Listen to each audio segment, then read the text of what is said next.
Assalamualaikum warahmatullahi wabarakatuh. Izin memperkenalkan diri, nama saya Cindy Putri Lestari dengan NPM 22411013 dari Prodi Manajemen 22A. Pada kesempatan kali ini saya akan menyampaikan sebuah materi dengan tema penarikan sumber daya manusia. Penarikan sumber daya manusia sampai penarikan karyawan baru bagi suatu organisasi merupakan tantangan bagi semua departemen personalia. Kadang-kadang kebutuhan karyawan baru diketahui secara jelas sebelumnya karena rencana-rencana sumber daya manusia disusun dengan baik. Pada saat yang lain, departemen personalia dihadapkan pada permintaan yang mendadak untuk mengisi lowongan secepat mungkin. Dalam kedua kasus tersebut, penarikan pelamar atau calon karyawan merupakan kegiatan yang penting.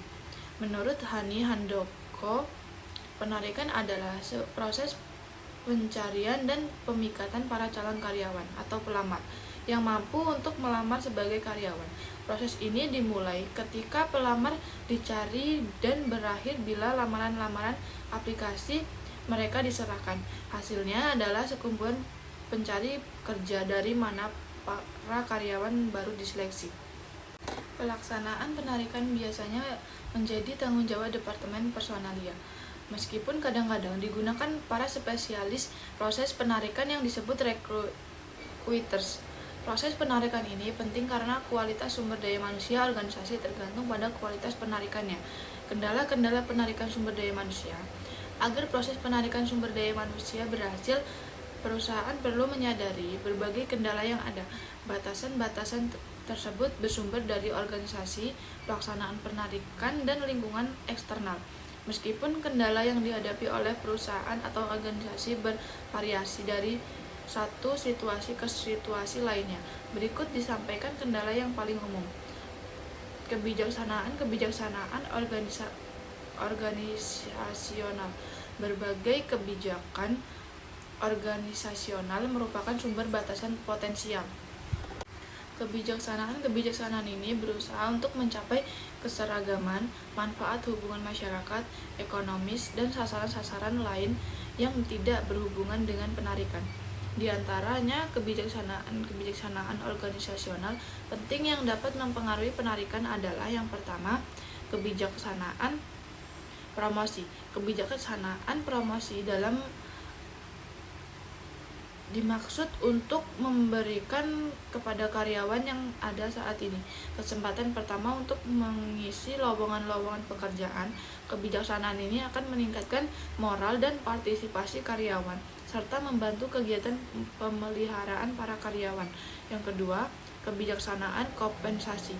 Kendala umum yang dihadapi oleh pelaksanaan penarikan adalah kebijaksanaan pengajian atau pengupahan. Sebuah organisasi biasanya menerapkan range upah untuk setiap pekerjaan yang berbeda.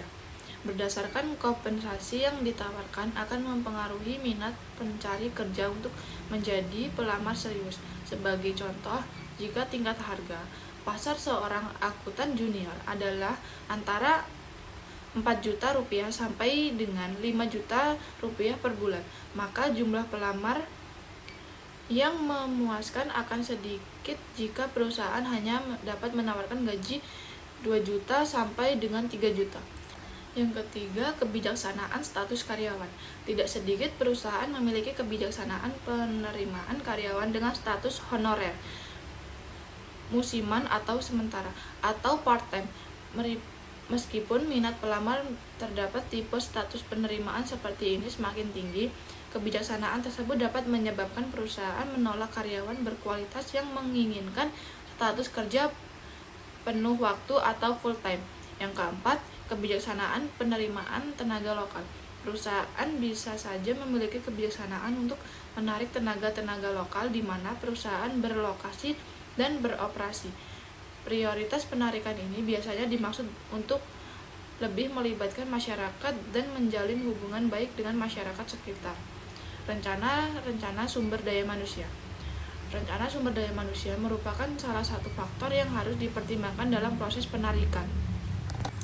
Dengan merinci persediaan keterampilan, rencana pelatihan dan pengembangan, serta promosi dan transfer, rencana personalia menguraikan pekerjaan-pekerjaan mana yang harus dipenuhi melalui penarikan, serta mana yang akan diisi secara internal. Rencana ini membantu proses penarikan karena meringkas kebutuhan-kebutuhan penarikan di waktu yang akan datang. Kondisi pasar tenaga kerja. Pasar tenaga kerja merupakan suatu wilayah di mana kekuatan-kekuatan supply atau orang-orang yang sedang mencari pekerjaan berinteraksi dengan kekuatan-kekuatan permintaan atau perusahaan yang sedang mencari karyawan, dan dengan demikian menentukan harga tenaga kerja. Pemahaman kondisi pasar tenaga kerja memungkinkan manajemen dapat memperkirakan suplai tenaga kerja yang tersedia untuk penarikan karyawan. Jika suplai dalam wilayah geografis tertentu terbatas, penarikan harus diperluas, dan biasanya biaya-biaya tenaga kerja akan lebih besar. Sebaliknya, jika suplai karyawan yang berkualitas relatif tinggi dalam pasar tenaga kerja lokal, maka harga tenaga kerja akan cenderung menjadi rendah. Kondisi lingkungan eksternal. Kondisi di luar perusahaan sangat memengaruhi penarikan. Di samping perubahan-perubahan dalam pasar tenaga kerja, tingkat pengangguran, kondisi dan tingkat pertumbuhan perekonomian, hukum pembunuhan, proyeksi angkatan kerja, kelangkaan tenaga kerja dengan keterampilan tertentu, dan kegiatan penarikan pesaing semuanya akan berdampak pada upaya-upaya penarikan oleh perusahaan. Meskipun faktor-faktor tersebut telah dipertimbangkan dengan perencanaan sumber daya manusia, lingkungan ekonomi dapat berubah secara cepat sesudah rencana yang disetujui. Seperti halnya kondisi perekonomian, penjualan serta perubahan perilaku pesaing juga sering memaksa perusahaan untuk menyelesaikan upaya penarikannya. Persaingan yang semakin ketat untuk merebutkan tenaga berkualitas memerlukan program penarikan yang lebih agresif. Persyaratan jabatan. Persyaratan suatu jabatan adalah salah satu kendala penarikan. Contohnya, untuk menarik tenaga-tenaga terampil akan lebih sulit daripada menarik tenaga-tenaga tidak terampil.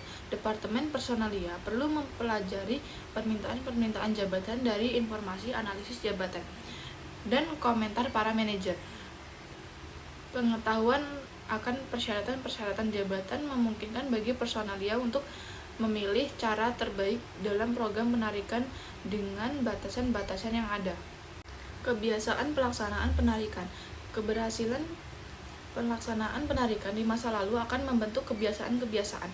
Hal ini bisa menghilangkan keputusan yang memakan waktu, tetapi juga dapat meneruskan kesalahan-kesalahan atau menghindari alternatif yang lebih efektif. Dengan demikian, para pelaksanaan penarikan memerlukan umpan balik positif dan negatif agar mereka tidak hanya menggantungkan diri pada kebiasaan yang telah dibentuk. Saluran-saluran penarikan. Metode-metode penarikan sering disebut juga sebagai saluran-saluran checklist. Sebagai perusahaan menunggu secara pasif para pelamar lowongan pekerjaan yang datang. Di sisi lain, banyak perusahaan yang melakukan pendekatan lebih agresif dalam penarikan karyawan potensial. Perusahaan dan biasanya memanfaatkan sejumlah saluran yang tersedia. Saluran-saluran atau sumber yang dapat digunakan untuk penarikan karyawan adalah: yang pertama, walk atau ins. Pelamar atau pencari pekerjaan datang sendiri ke perusahaan dan kemudian mengisi belangko lamaran yang telah disediakan. Lamaran-lamaran ini disimpan dalam satu file sampai ada lowongan pekerjaan atau sampai lamaran dinyatakan tidak valid lagi. Yang kedua, rekomendasi dari karyawan. Para karyawan perusahaan saat ini bisa merekomendasikan pencari pekerjaan kepada Departemen Personalia. Metode ini memiliki beberapa kebaikan khas. Pertama, karyawan yang memberikan rekomendasi berarti telah melakukan penyaringan pendahuluan. Kedua, perusahaan memperoleh informasi lengkap dari pemberi rekomendasi tentang pelamar. Ketiga, karyawan akan cenderung merekomendasikan teman-temannya yang memiliki kebiasaan dan sikap yang hampir sama. Terakhir, pelamar telah mengetahui karakteristik organisasi dari karyawan pemberi rekomendasi. Meski teknik ini legal dan baik, perusahaan wajib berhati-hati dalam penggunaannya. Masalah umumnya adalah kecenderungan diskriminasi. Contoh, karyawan lebih cenderung untuk merekomendasikan temannya yang memiliki agama, daerah, serta suku bangsa yang sama. Yang ketiga, pengiklanan. Pengiklanan adalah suatu metode efektif lain untuk penarikan karyawan. Belakangan terdapat kecenderungan terhadap penarikan yang telah selektif melalui pengiklanan. Yang keempat, agen-agen penetapan tenaga kerja. Penarikan tenaga kerja juga dapat dilakukan melalui agen-agen penempatan kerja, baik pemerintah maupun swasta.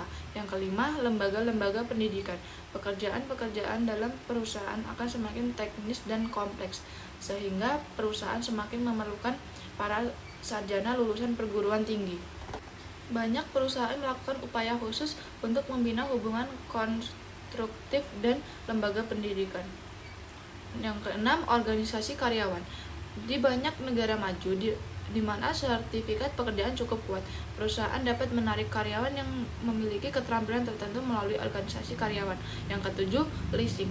Guna menyesuaikan dengan fluktuasi kebutuhan personalia jangka pendek, perusahaan bisa menarik karyawan honorer yang dibayar secara harian atau per jam. Praktik ini telah banyak bermanfaat dalam bidang-bidang tertentu.